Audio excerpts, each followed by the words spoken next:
Welcome to the James Show. Shouldn't have read the comments on the break now because I just gave you a compliment in the last segment for being so nice. And then I went back and I checked another post that I had made yesterday. And just don't with the fat jokes. Just because you disagree with someone in a Facebook comment, you don't have to rip them apart and call them Captain Diabetes or something. That's mean.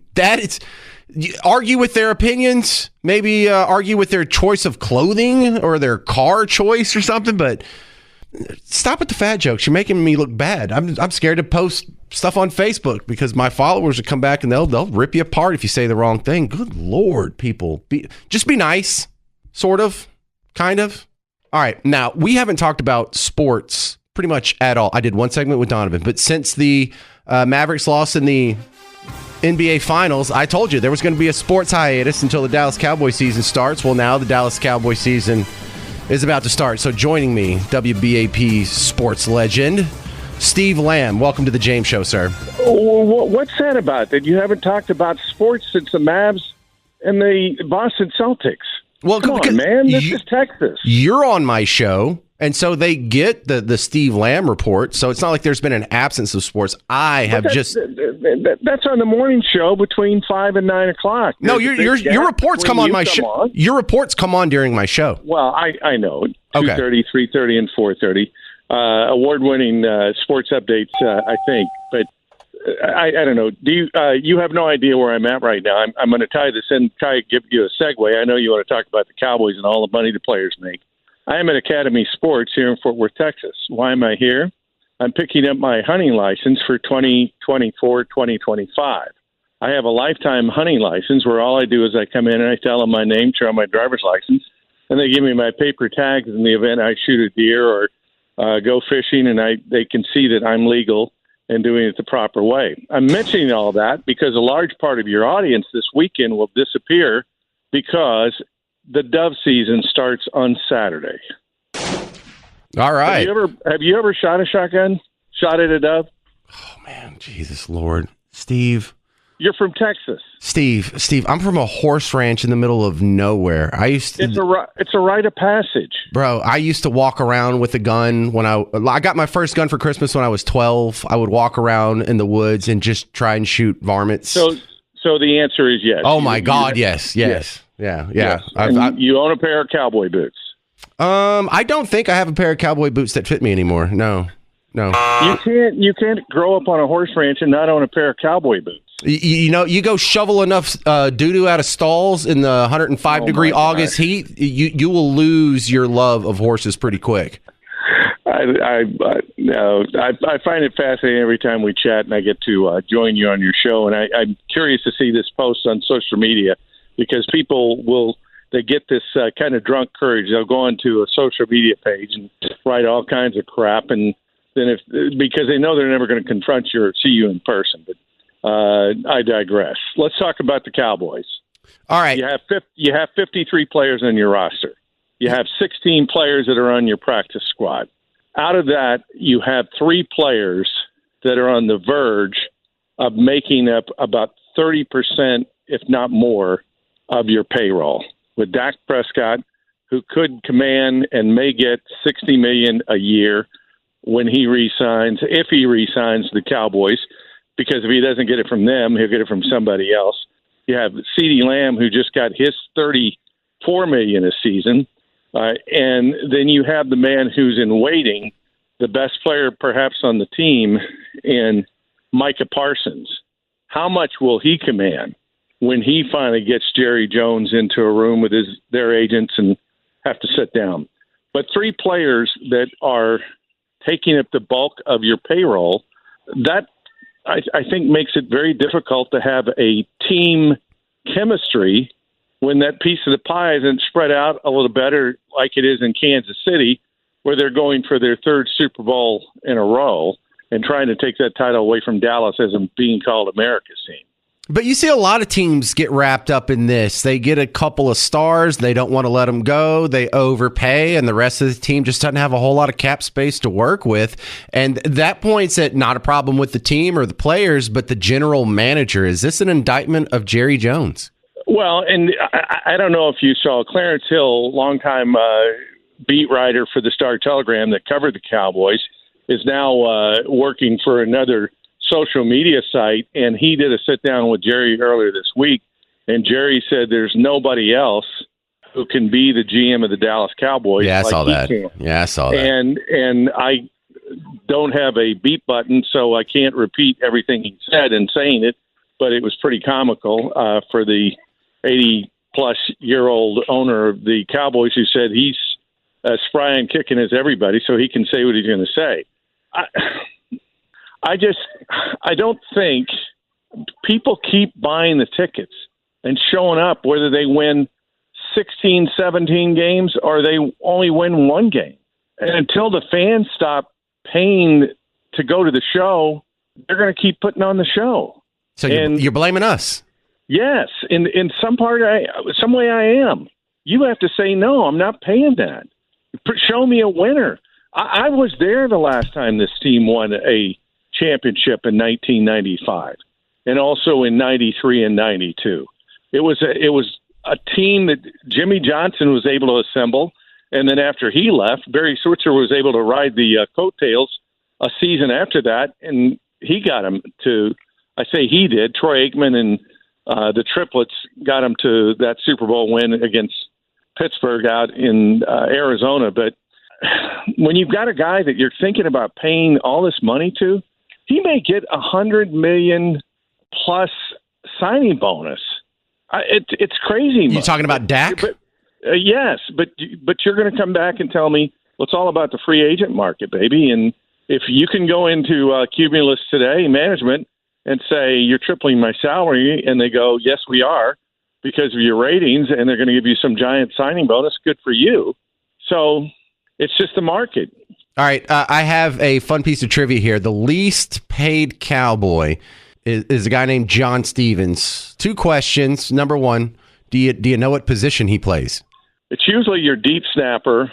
I think this guy's a tight end when I looked him up. Okay. But yeah, deep snapper. That what a gig that is. $796,000 was my next question. How much is the least paid Cowboy, or at least his cap hit? So now the least paid Cowboy, about $800,000. That just keeps going up. That would buy you a pretty nice house anywhere in the DFW area, wouldn't it? Is it too late for me to work on my deep snapping? Yes, it is. Yeah, I think it is so too. Yeah. All right, we're about out of time. How do they find your work outside of the James Show? We post on our BAP Facebook page. I'm at Lambo at WBAP on Twitter. So we'll throw down some hot opinions every once in a while. Right now, I have to decide which color of camo I'm going to get to wear this Saturday. All right, well, go give the birds hell. Thanks for being on the James Show, Steve. Okay. All right. There he is, WBAP Sports Director Steve Lamb. It's still weird after hearing that guy for decades. Now he's on my show just as a guest. It's so weird. All right, coming up next on the James Show, terrible news about another swimming pool death. That's coming up. News Talk 820 WBAP, now on FM at 93.3. All right, stop thinking about John Hughes for a second. Focus here. This is the James Show, News Talk 820 WBAP, now on FM at 93.3. Or is that just me? Do you think of John Hughes when you hear that song, Garrett? He's a little younger than me, so he's a good gauge of such pop culture questions. So thank you, sir. Okay. He even said Breakfast Club. Bonus points. Garrett, give yourself 4 points for knowing that. That movie came out long before you were born, which makes me feel like I'm 100. But hey, we have some actual news updates. In a sane world, this would be the top story, or maybe not the top story, but at least one of the top 5 stories. It would at least get a mention. They haven't mentioned this once on MSNBC since I sat down in this chair. What time did I get here today? A little after noon, about noonish. And so I don't have the sound on, but I look up. Right now, we have, you want to do this live for a second? Kamala Harris just stepped out and is speaking at a campaign rally in Georgia. Just to let you know, we're on top of it. Now, if she's saying nothing, we're just going to turn it right off. Oh, they just went away from it? Well, they're doing it on MSNBC. Never mind. Screw it. And anyway, new info about the Trump shooter. Now, the Trump shooting happened July 13th. It was a big story for about 48 hours. And it is in the political interest of 90-something% of our media to bury the hell out of this because you make him a sympathetic figure. We can't run around saying that the GOP is the party of hate. Trump is the party of hate when the bullets are flying at him. That makes us look like we might be the party of hate. Yes, the party that is shooting at the other party. It's a little ridiculous for you to be calling them the party of hate. That aside, check out the AP headline before you even know what the story is. I want you to hear the AP headline and the subheadline. And this is important because if you do see this on a local news source, sometimes Dallas News or our news partner WFAA.com or whatever, you'll see the same story. It's not like they have a person at all these newsrooms writing it. They just take the AP story and put it in their feed and credit the AP. So this is the story that is running in hundreds and maybe even thousands of news outlets right now. Here's the headline. Gunman in Trump assassination attempt became hyper-focused on rally, FBI says. Subheadline. Investigators who have conducted nearly 1,000 interviews do not have a motive for why Thomas Matthew Crooks shot at Trump during a July 13th campaign rally. Then you're all fired. You're all fired. I have a 12-year-old daughter who could get to the bottom of this better than who? The FBI. The FBI can't figure out a motive in this one? BS. Because there's only two possible motives. And I'm not exaggerating, really, when you break it down. Either this guy's just a wild-eyed psychopath who really doesn't know what he's doing, and he's just out in La La Land and happened to seize on, the one of the biggest public figures in modern America as his target. And think of a John Hinckley. Now, John Hinckley wasn't killing Donald Trump because because John Hinckley was an avowed Democrat activist, and he wanted to take Reagan out of power. He was a crazy person who was in love with who was it, Jodie Foster, and wanted to get her attention and knew that he could get her attention if he shot the president. How'd that work out, by the way? Oh, yeah, that's right. She turned out to be a lesbian. I don't know if that's breaking news. But in this one, there's only two possibilities. This guy is just some wild-eyed, hallucinating psychopath, or there's a political element in this. He wanted to take Donald Trump out. Maybe you think Donald Trump, politically speaking, is bad for the country. Maybe he's a pro-Democrat activist. Maybe he's been convinced that Trump is Hitler. But, this is also the same FBI. These federal officials, FBI, Secret Service, whatnot, whoever's in charge of this. Same people who couldn't figure out who left the baggie of cocaine in the White House after Hunter had been there. Oh, no, we'll never get to the bottom of this mystery. They can go find every grandma who loitered through Statuary Hall from Bunny Chip, Iowa. But we'll never get to the bottom of the mystery on why this dude shot at Trump. It's either he's a psychopath or he's an enraged Democrat activist, or at least anti-Republican activist, is politically motivated, because that's the only motivation that makes sense. I mean, I guess there is like disappearing on the horizon. I've never seen this before, but I suppose when you do like ontologically speaking, logically speaking, that maybe the Corey Comparator, how do you say his name? The guy that actually died. Maybe he was a crazy person and he wanted to hook up with that guy's wife, so he shot him, and Trump was just in the way. Trump's ear got in the way. No, that's not what it is at all. It's either total psychopath or politically motivated, even though you can think of other scenarios that's never happened before. So when the FBI says they couldn't figure this out, don't believe them. Remember, this is the same FBI. You all know, I'm talking to you. You know that when they found that baggie of cocaine last year in the White House, that it was Hunter's.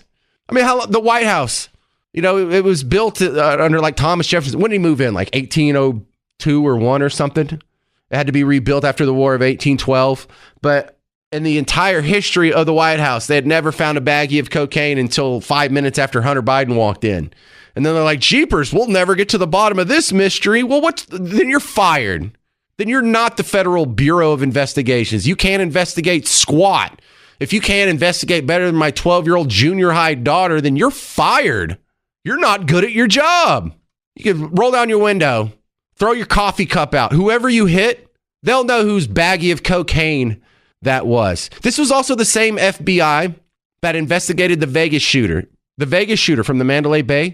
Literally the worst mass shooting in American history. The most people dead, most people shot. It was the most carnage we had ever seen from anything civilian from from bullets flying. The federal building getting blown up by Tim McVeigh's worse. But still have no answer for that. None? Guys couldn't figure it out, or you don't want to tell us? This is the same FBI that they can't figure out this guy's motive, but they can send a team of, 6 FBI agents to go investigate Bubba Wallace's garage pool noose hoax, that little string that was tied like a noose, barely big enough to hang a G.I. Joe. but they have no interest in finding out who put out pipe bombs on January 6th. Remember the pipe bombs reporting? That all went away. What happened with that? This is not believable. This is not coming from a trustworthy source either. The FBI has discredited themselves, whether it was the P tapes or the Steele dossier or the Russian collusion hoax, or they sat on the Hunter Biden laptop for a year. Dude, if you can trust the FBI, if it's the local agents on the local level, maybe busting kiddie porn or getting to the bottom of some of these other crimes here in the community. But when it comes to anything in D.C. or anything political, these guys, you can't trust them anymore. You can trust this Chipotle cup next to me. 800-288-9227. If you have any comments on that. Coming up next, we're going to talk to WBAP Sports Director Steve Lamb. I'm going to ask you, just come up with a number in your head. How much do you think the lowest paid Dallas Cowboy player makes? You'll find out next on The James Show. News Talk 820 WBAP, now on FM at 93.3. Hey there, welcome back to The James Show. News Talk 820 WBAP, now on FM at 93.3. Now, I don't enjoy bringing you this story, but I'm bringing it to you for a reason. I saw this on WFAA, and I told a story about a kid last week that drowned in a pool. After school, he was staying with some babysitters until his mom got off work. He went through the doggy door, and he was found in the pool later, and they couldn't revive him. Well, let's go up to Sherman, Texas. Right before you get to Oklahoma, there's Sherman. This is even worse. Twin siblings, 3 years old, were found dead in a swimming pool there. Officers responded to a call. They tried to revive the kids. Didn't work. Can you imagine being the mom and you have twins, 3 years old? You lose both of them at the same time. Sorry, just trying to be, not to be a dad and trying to be a talk show host for a second. But this drowning. Look, parents, I know ultimately you want to keep your kids safe, especially when they're super young. And this is something that needs more attention because every day in the United States, an average of 11 kids drown.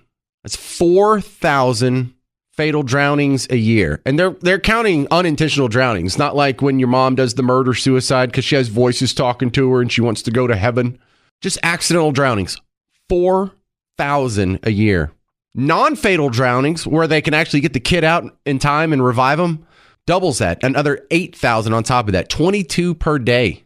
And in the United States, that's the leading cause of death for children aged 1 to 4. Once you get out of that first year where SIDS happens and all kinds of weird undefined deaths happen, from 1 to 4, that is the most common cause of death for children. Why doesn't that get more attention? For your toddlers, the leading cause of death gets a fraction of the concern of guns, don't they?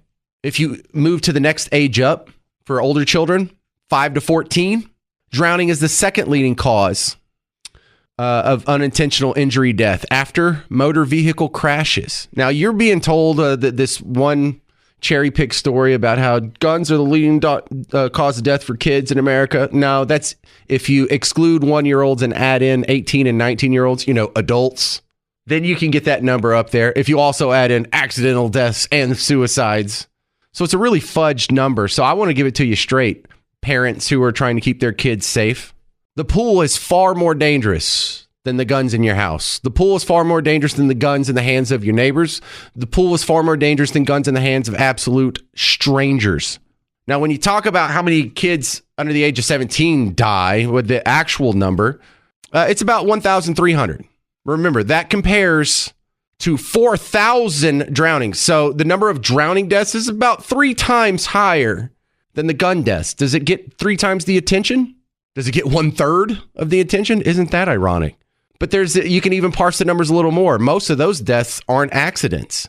More than half of them are homicides. So, 15, 16, 17-year-olds getting caught up in the game, either committing crimes or getting shot in a drive-by, something like that. Another 38% are suicides. So really, when you talk about this accidental thing, a kid finds a gun that's unlocked and turns and accidentally shoots himself. It's about 9% of the gun deaths for kids under the 17 or younger. So that's less than 120 per year. It comes out to about 117 per year.